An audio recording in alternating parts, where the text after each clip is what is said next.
Sumainyo ang Panginoon. At sumaiyo rin. Ang mabuting balita ng Panginoon ayon kay San Mateo. Papuri sa iyo, Panginoon. Si Judas Iscariote, isa sa 12, ay nakipagkita sa mga punong saserdote. Ano po ang ibibigay ninyo sa akin kung tulungan ko kayong madakip si Jesus? Tanong niya. Noon din ay binilangan nila siya ng 30 salaping pilak. Mula noon, humanap na si Judas ng pagkakataon upang may pagkanulo si Jesus. Dumating ang unang araw ng kapistahan ng tinapay na walang libadura. Lumapit kay Jesus ang mga alagad at nagtanong, "Saan po ninyo ibig na ipaghanda namin kayo ng hapunang Pampaskwa?" Sumagot siya, "Pumunta kayo sa lungsod at hanapin ninyo ang taong ito. Sabihin sa kanyang ganito ang ipinasasabi ng guro, malapit na ang aking oras. Ako at ang mga alagad ko'y sa bahay mo kakain ng hapunang Pampaskwa." Sinunod ng mga alagad ang utos ni Jesus at inihanda nila ang hapunang Pampaskwa. Nang gabing yaon, dumulog sa hapag si Jesus, kasama ang 12 alagad. Samantalang sila'y kumakain, nangusap si Jesus. "Sinasabi ko, isa sa inyo ang magkakanulo sa akin." Nanlumo ang mga alagad at isa't isa'y nagtanong sa kanya, "Ako po ba, Panginoon?" Sumagot siya, "Ang kasabay kong sumausaw sa mangkok ang siyang magkakanulo sa akin.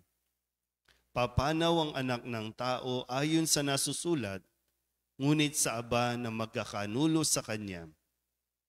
Mabuti pang hindi na ipinanganak ang taong iyon."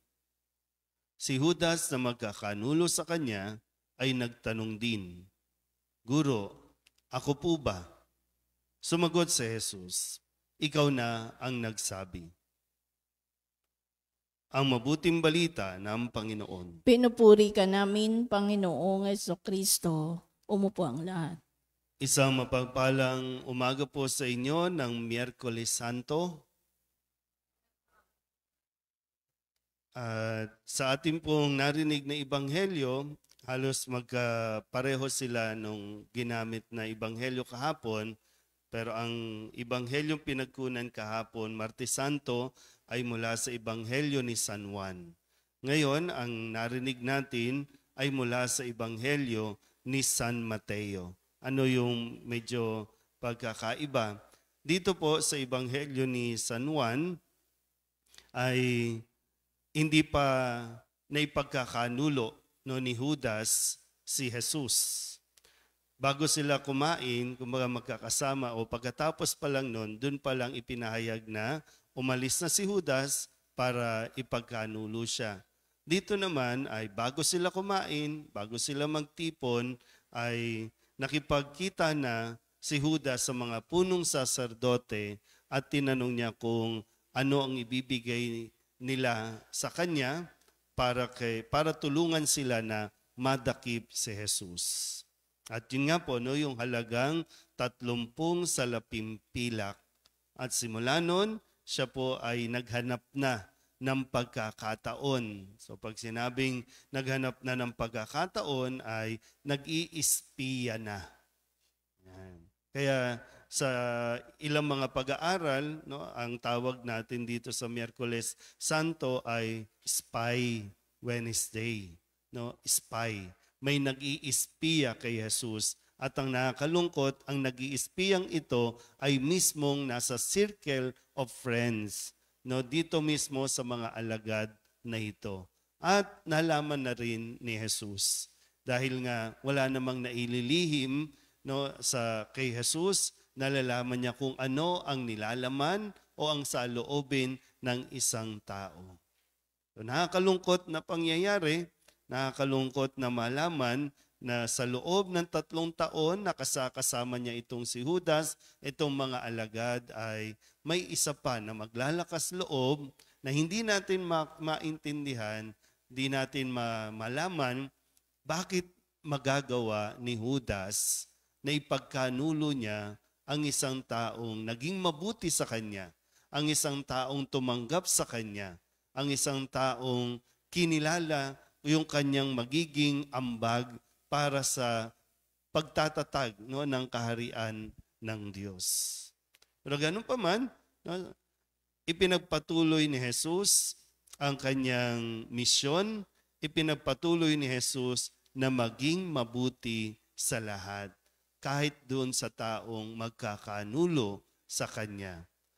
Yung bang, di ba, nakakalungkot isipin, dahil sa pera ay handang ibenta ng tao ang kanyang kapwa. Dahil sa pera, handa niyang ipawalang halaga ang buhay ng isang tao para lamang sa kakapiranggot na halaga. Pero may naging presyo ni Jesus, 30 pilak, 30 pirasong salaping pilak lang. So, di ba, kung dadamahin natin po yung emotion, no? Kung gaano siguro kalungkot si Jesus at gaano din nakakapanghinayang, no, na may ganitong pangyayari sa mismong mga kasamahan ni Jesus. Siguro, sa umpisa pa lang, no, kung alam na ni Jesus na isa sa kanilang magkakanulo ay, hindi ko alam kung sa atin ba ito mangyayari, ano ba ang magiging reaksyon natin, ano ba ang gagawin natin kung isa sa mga kaibigan mo, isa sa mga malalapit sa iyo na kasama mo ay biglang mayroon palang iba nagmamatsyag pala, nagmamasid, no, para siyang CCTV, mayroon palang pinagre-reportan, hindi pala nagiging totoo sa inyong lahat. Pero ulitin ko po, no, nawa, at ito yung mas manaig sa atin, ito yung mas maiwan sa ating alaala. Hindi yung panguhudas ni Jesus, kundi yung pagiging tapat, hindi yung pagiging Judas ni Judas, kundi yung pagiging tapat pa rin ni Jesus sa kabila ng may nanguhudas sa kanila. Ito yung mas magiging hamon nawa, no, sa atin, na kahit ginagawan tayo ng mali, kahit na pinag-uusapan tayo, no, sa patalikod o kung anumang paraan sa online, manatili pa rin tayong tapat sa Diyos.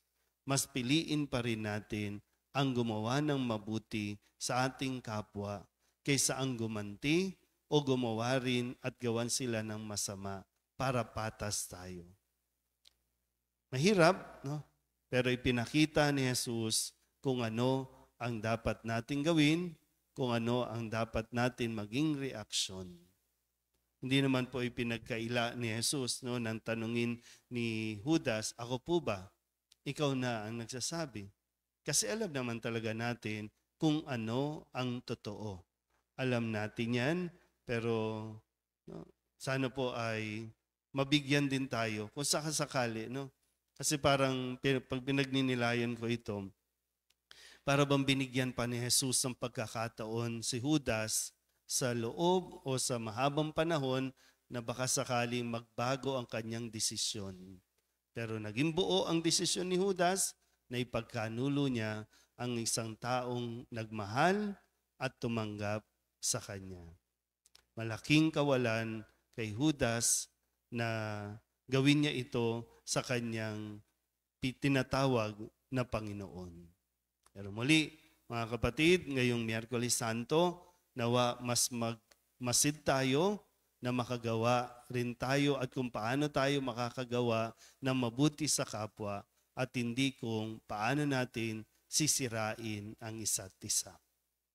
Amen?